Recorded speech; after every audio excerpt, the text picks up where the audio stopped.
Hello, this is Matt. Welcome to Unbearable 73. I got a little off-the-cuff video I'm going to do. I got a new Blu-ray in, Season 1. I'll explain what it is in a minute, but you can see by what the title, it's a Sailor Moon related thing. So, let's change the angle here so you can see what I'm doing. There we go. Yep, okay, evened up.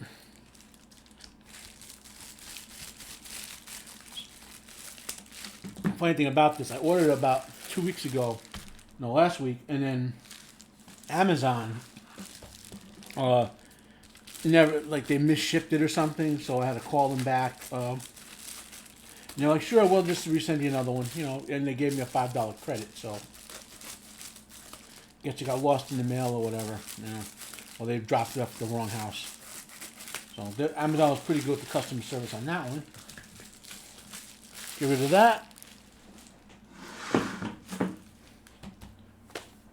And to get the plastic off, I use my Decepticon knife.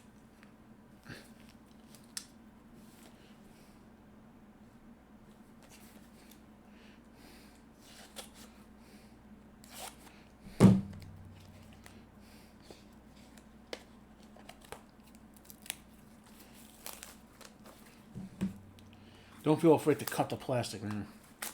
If I didn't have a double shirt on, I would have cut myself there. Anyway. Okay, so this set, and we'll open up in the browser so you can see what I'm talking about. Man, the lighting is so skewed with this angle. Let's go back up. Yeah, I'll lift the stuff up to show you because the lighting is horrible at that angle. Let's get a browser up on the screen. Little advanced showing what we're talking about. We'll open up an Amazon. I will have the link to this below if assuming there's a...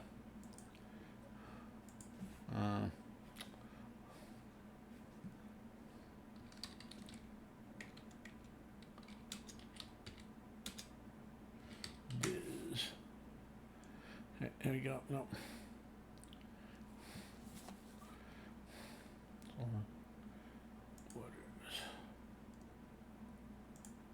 Yeah. So this is Viz just released this in the middle of June. Okay, this set again. I'll show you. We'll hide this briefly so you can see a close up of it. Okay. Yeah. Okay.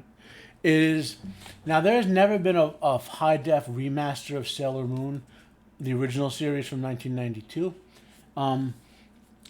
All the fans of us wish they would do it because it's, you know, especially if you can get the Japanese one, because the English, almost all the English releases cut like 6 episodes out of it, you know, so it's hard to understand the plot. Like the scene you see on screen there, which is an awesome scene, has way less meaning in the English version when you don't know exactly the circumstances of their death. Because that's right, the 4 Scalar Scouts died in the first season and were brought back by Usagi's sacrifice. So what they did though is they took the original Japanese DVDs, the best version of them, and then scanned those and upscaled them to high def. So, and I've read about the reviews on this set, and it's supposedly excellent quality, visual, audio. I think they even redid some of the voice acting in both English and Japanese and so forth. So that's why I wanted to get this set, because I thought I had the Japanese and the original Japanese and like the second English release in my Plex library from DVDs I bought years ago.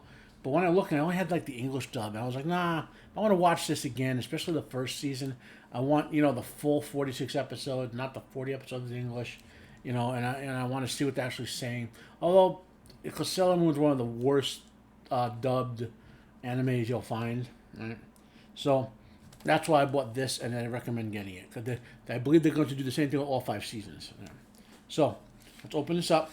Now the purpose of this video is to show you how I take this, rip it from the Blu-rays, and then convert it and put it in my Plex media server so I can watch it anytime I want on any of my devices or on my phone or whatever. Yeah.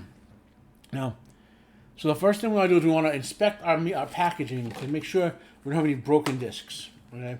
So I'm just going to go through this. Glare is horrible here, but whatever. And we got 1, 2, 3, 4, 5, 6 discs. Now, I'm hoping, because it's about 8 episodes per disc, give or take, I'm hoping that they did not do what they did with the Naruto remaster. The quality is excellent. They didn't just merge it into one mega episode with, they did have the opening and post credit episode, but I had to break it down manually. So the discs are in good shape. So now, how do I get this into the first thing is to get my Blu-ray player. Now, my Blu-ray burner. Now, I don't have one permanently installed on the PC. I use it very rarely because again, I rip everything in and store copies of my stuff. So I have an external burner. I think I paid $60 for this. It rips, even rips. It's a Blu-ray and DVD reader. I'll link to it. I'll put a link to it below if it's still available. I bought it like 2 years ago. It works just fine. It connects via USB 3.0. I use the box as a stand for it.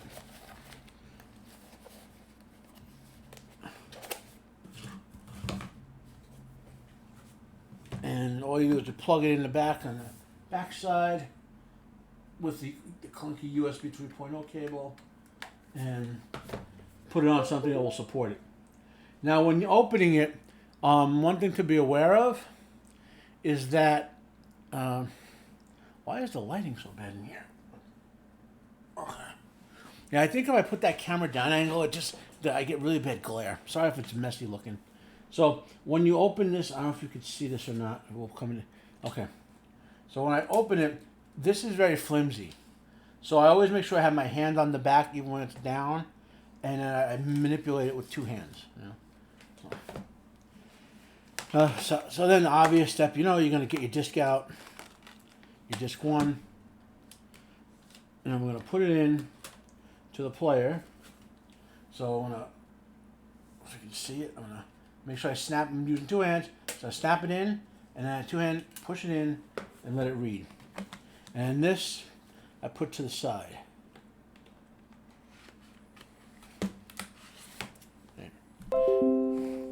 And you might have heard a beep in my Windows registering. Now, the first thing you need to do is get a program called MAKEMkv. So let's show you what that is. Now, MAKEMkv is free and legal in the US. If all you're ever doing is scanning DVDs, your own DVDs, you can just load it and forget it. It's freeware. It's shareware, the old style, right?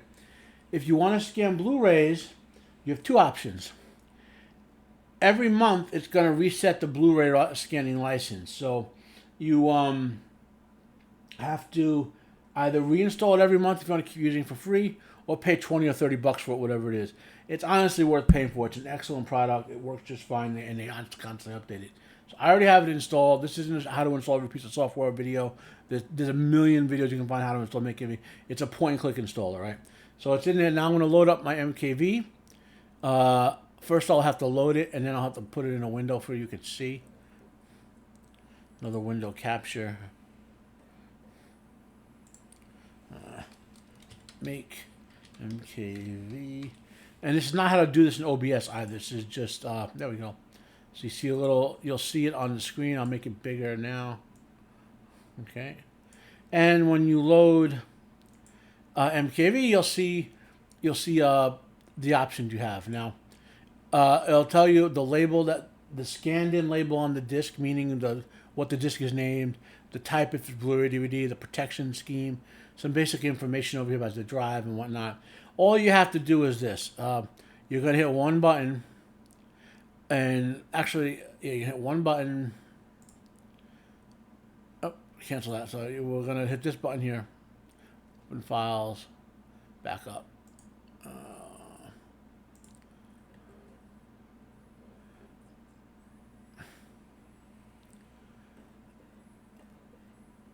So it's telling me it's reading the disc, and I'm legally backing up my disc now. But once I am in my own home under DCMA or DMCA, whatever the hell it is, I have the right to do whatever I want with this content. So now you can see what it finds on the disc, and it finds one big file that's 42 gigs with 40 chapters. So that means that they didn't. And then one little file which is probably a trailer. So I'm just going to tell it to MAKEMkv here, it'll ask me if I want to make that folder.